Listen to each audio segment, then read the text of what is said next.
Welcome back everybody to the Search Show 24/7. This is Season 5, Episode 1 of ABC's Once Upon a Time, entitled The Dark Swan. So, let's get right into it.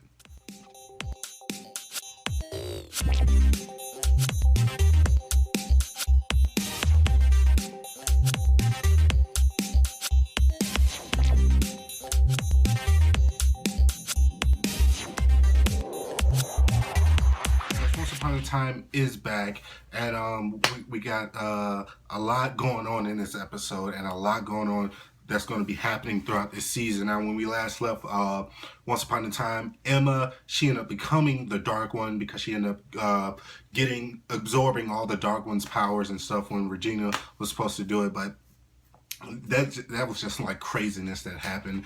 So now Emma's the Dark One, and now they're trying to, she ends up disappearing, and the crew is trying to figure out where she went, and they're trying to figure out how they can, reverse this curse and reverse Emma and have her come back to like who she is. And it's going to be hard because you got Rumple, he's still in like a coma or whatever.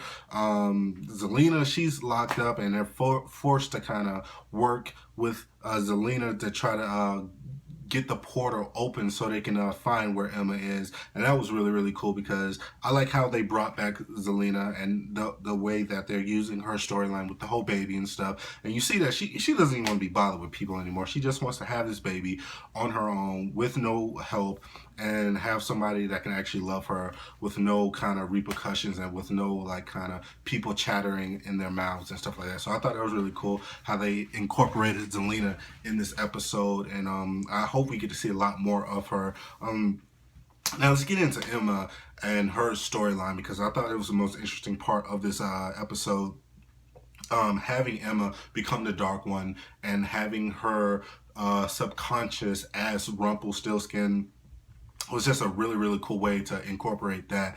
Having him be her, conscience, and kind of forcing her to do stuff that she doesn't want to do, at the same time showing her and making her understand the ways of the Dark One was really, really cool, and I really liked it. And just the banter between them, because you see Emma, she's really trying to fight the fact that she doesn't want to, have to hurt anybody. She doesn't want to have to use the Dark One's powers and stuff. But at the same time, how, Rumple, he's very slick and sly, and he's very sneaky with certain things, and how he words certain things. He tricks her into doing certain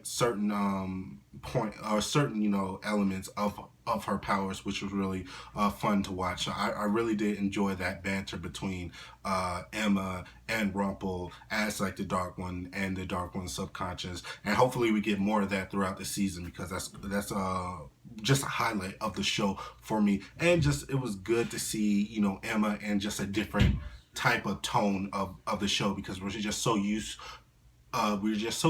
for her, just being like the good one and the one who's like the savior and stuff like that. So it's good to have her be the one who needs to be saved, and have her like out of her element, and have her struggle.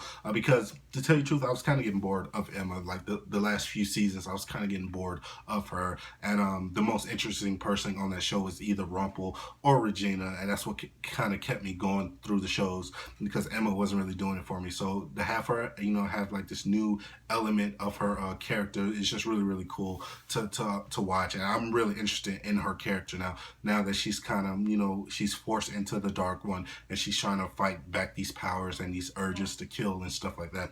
And incorporating, the whole brave thing with Meredith was really, really cool. And the girl who plays Meredith is, my gosh, she is just gorgeous.